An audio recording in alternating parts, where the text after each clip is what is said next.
जी हाँ, नमस्कार दोस्तों। मैं विनोद। कहते हैं जिन्हें उड़ने का शौक होता है उन्हें गिरने का खौफ नहीं रहता है। दोस्तों, आज के मेरे इस वीडियो में मैं एक चैप्टर स्टार्ट कर रहा हूँ, वायुमंडल।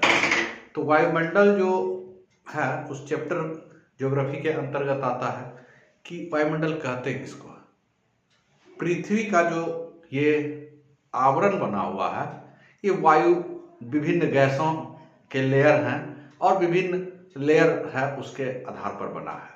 तो पृथ्वी के चारों ओर से घेरे हुए एक विस्तृत फैलाव जिसमें विभिन्न गैस है को वायुमंडल कहते हैं। ठीक है, अब वायुमंडल में कौन कौन सी गैसें होती है तो हम जानते हैं कि नाइट्रोजन होता है, ऑक्सीजन होता है, कार्बन डाइऑक्साइड होता है, आर्गन होता है और भी कई कई गैसें होती है। तो इसमें क्वेश्चन जो हमारा आता है यह पूछता है कि नाइट्रोजन कितना प्रतिशत है। नाइट्रोजन, तो ये क्वेश्चन बराबर आता है, नाइट्रोजन 78% है। अब बात आती है ऑक्सीजन कितना परसेंट है, तो 20.9% है, जो 21% हम कह सकते हैं। उसके बाद है आपका कार्बन डाइऑक्साइड,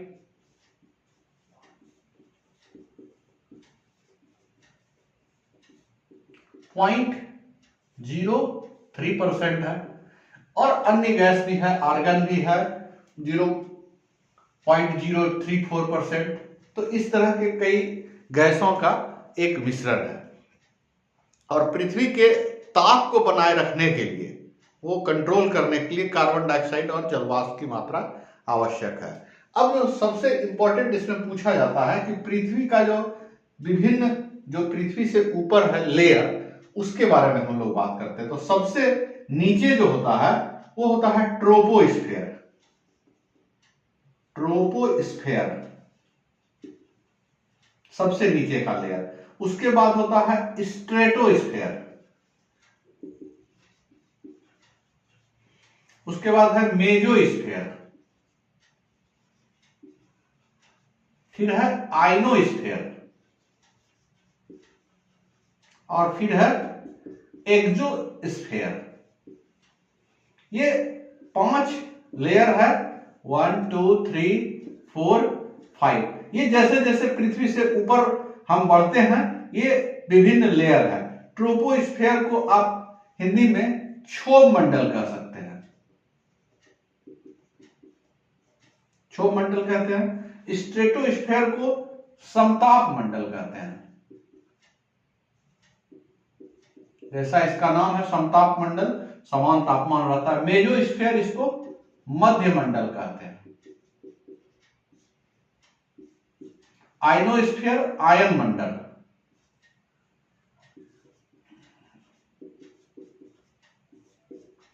और आइनोस्फेयर आयन मंडल, एक्सोस्फेयर बहिर्मंडल। तो ये विभिन्न 5 लेयर हमारे पृथ्वी के ऊपर है, और इसको हम लोग एक सिंपल से याद कर सकते हैं, थैंक यू सो मच।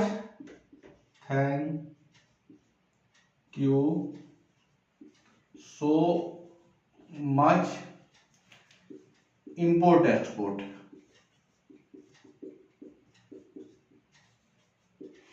तो देखिए, टी से ट्रोपोस्फेयर, एस से स्ट्रेटोस्फेयर, एम से मेजोस्फेयर, आई से आइनोस्फेयर और ई से एक्सोस्फेयर। ये इसका टी ले लिए, इसका एस ले लिए, आई ले लिए, ई ले लिए और मेजोस्फेयर का एम ले लिए। तो जो है ये आपका thank you so much import export में ये 5 लेयर हमारा सिस्टमैटिक ढंग से आ गया है। टी एस एम आई ई,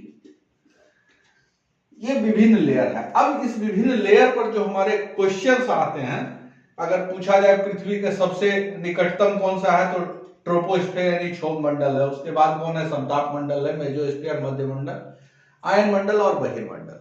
तो अब जो सबसे पहला है ट्रोपोस्फेयर, वह वायुमंडल के सबसे निचली परत को ट्रोपोस्फेयर कहते हैं। और इसका जो हाइट है अलग अलग जगह पर अलग अलग है। जैसे कि यह ध्रुव पर 8 किलोमीटर है। ट्रोपोस्फेयर की अगर हम बात करें, ट्रोपोस्फेयर का पहला का, तो यह ध्रुव पर इसकी ऊंचाई 8 किलोमीटर है। वहीं विषुवत रेखा पर इसकी ऊंचाई 18 किलोमीटर है। तो कई जो है लोग इसमें दिखा रहे हैं कई किताब में कि 18 किलोमीटर है, कई किताब में दिखा रहा है ट्रोपोस्फेयर को 13 किलोमीटर है। तो एवरेज देखिए 8 और 18 का 26 का आधा कर दिए तो 13 किलोमीटर। तो खैर ठीक है, ये ध्रुव पर 8 किलोमीटर, विषुवत रेखा पर 18 किलोमीटर है।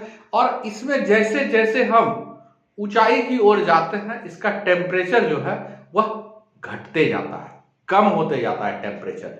जैसे तापमान की गिरावट का जो है वह 165 मीटर की ऊंचाई पर 1 डिग्री सेंटीग्रेड टेम्परेचर कमता है। 165 मीटर की ऊंचाई पर 1 डिग्री सेंटीग्रेड ताप कम होता है।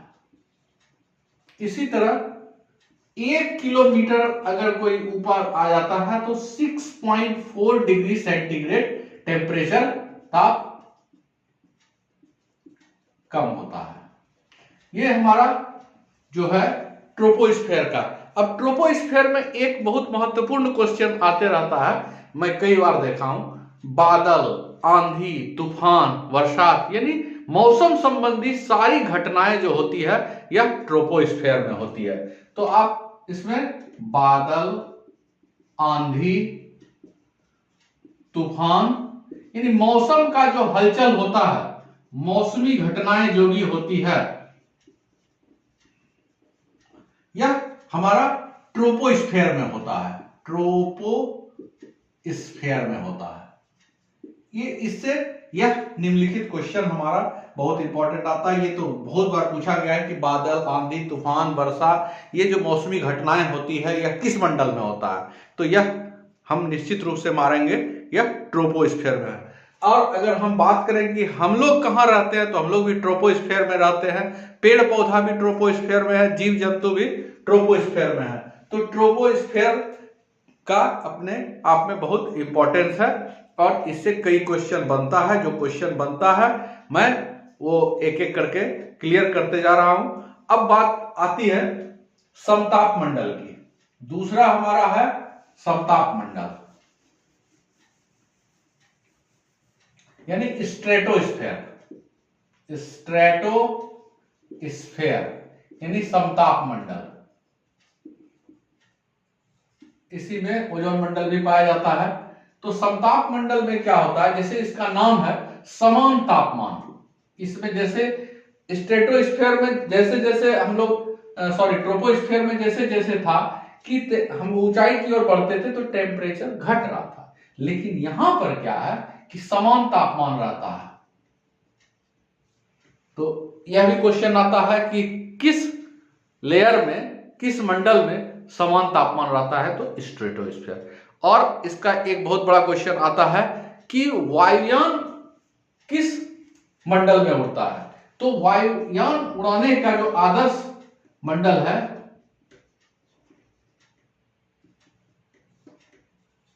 हवाई जहाज की आदर्श दशा पाई जाती है। आदर्श यानी आइडियल जो है आदर्श दशा। ये क्वेश्चन कई बार आया है कि वायुयान उड़ाने की आदर्श दशा किस मंडल में पाई जाती है, तो समताप मंडल में। अब इसी मंडल में ओजोन मंडल भी स्थित है और इसका जो है लगभग 18 से 50 किलोमीटर पृथ्वी से ऊंचाई जाने पर 18 किलोमीटर से लगभग शुरू होता है और 50 किलोमीटर तक इसका रेंज है समताप मंडल का। समताप मंडल जैसे इसमें बताया कि ओजोन मंडल भी इसी में स्थित है। तो ओजोन मंडल को पृथ्वी का सुरक्षा कवच कहते हैं। ओजोन मंडल के बारे में थोड़ा सा हम लोग बात कर लेते हैं। इसी में है ओजोन मंडल, इसको पृथ्वी का सुरक्षा कवच कहते हैं। क्यों कहते हैं कि यह जितनी भी सूर्य से आने वाली हानिकारक किरणें हैं सबको यह अवशोषित कर लेती है, सबको यह अपने में समा लेती है ओजोन मंडल, और कोई भी जो हानिकारक किरण है उसको पृथ्वी तक आने नहीं देती है। खास करके पराबैंगनी किरण जो कि बहुत ही नुकसानदायक है उसको ओजोन मंडल रोकती है। अब ओजोन मंडल को क्वेश्चन आता है, ओजोन मंडल को किस में नापते हैं? तो ओजोन मंडल को डोबसन यूनिट में नापते हैं। डोबसन यूनिट में ओजोन मंडल को किस में मापते हैं? किसमें मापते हैं? आप देखेंगे ये क्वेश्चन भी कई बार आया है कि ओजोन मंडल को किस में मापा जाता है, तो उसको मापने का डोबसन यूनिट है। अब पूछता है कि सूर्य से आने वाली पराबैंगनी किरणों को कौन मंडल रोक लेता है? तो ओजोन मंडल रोक लेता है। सूर्य से आने वाली हानिकारक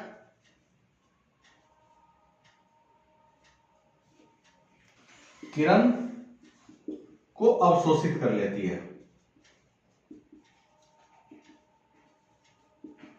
अब यहां पर एक क्वेश्चन यह बनता है कि जो है ओजोन मंडल में कई बार हम लोग सुन रहे हैं और क्वेश्चन भी आ रहा है कि ओजोन मंडल में माने छिद्र कर देता है, तो उसको ओजोन मंडल को नष्ट कर देता है। यह कौन सा गैस नष्ट कर रहा है? तो यह क्लोरोफ्लोरोकार्बन नष्ट करता है। ओजोन परत को नष्ट करने वाली गैस है CFC, ओजोन परत को नष्ट करने वाली गैस CFC, क्लोरोफ्लोरोकार्बन। अब कहता है क्लोरोफ्लोरोकार्बन का जो मुख्य है स्रोत ये कहां से निकलता है? तो ये बड़ी मात्रा में हम लोग फ्रिज का, AC का यूज कर रहे हैं, और भी कई जो फैक्ट्री वगैरह से धुआं निकलता है उससे होता है। लेकिन ये क्वेश्चन भी कई बार पूछता है क्लोरोफ्लोरोकार्बन जो है इसका इमिशन है, ये कहां से, उत्सर्जन कहां से है? तो घर से जो AC हमारा चलता है या फिर फ्रिज चलता है, इन सब चीज से यह क्लोरोफ्लोरोकार्बन का उत्सर्जन होता है और यह ओजोन मंडल में नष्ट करने में सहायक होता है। और ओजोन मंडल यहां तक है कि उससे जब वो पराबैंगनी किरणें निकलती है और पराबैंगनी किरण पृथ्वी तक पहुंचती है, तो कैंसर रोग तक को यह पहुंचाने में, कैंसर रोग को बनाने में बहुत ही सहायक होता है। इसलिए हम लोग को ओजोन मंडल की सुरक्षा करनी चाहिए। और तीसरा और एक महत्वपूर्ण मंडल है मध्य मंडल।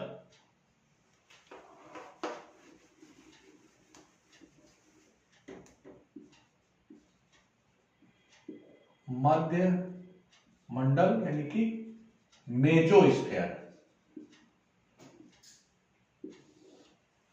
मेजोस्फीयर का रेंज क्या है? 50 से लगभग 80 किलोमीटर तक है। 50 से 80 किलोमीटर तक है। जितनी भी उल्का पिंड वगैरह है ये यहीं पर आके गिरती है और यहीं पर यह मंडल उसको अवशोषित करके उसको नष्ट कर देती है। उल्का पिंड जो पृथ्वी पर पहुंचने के बाद नष्ट, परेशान कर सकता है, नष्ट कर सकता है।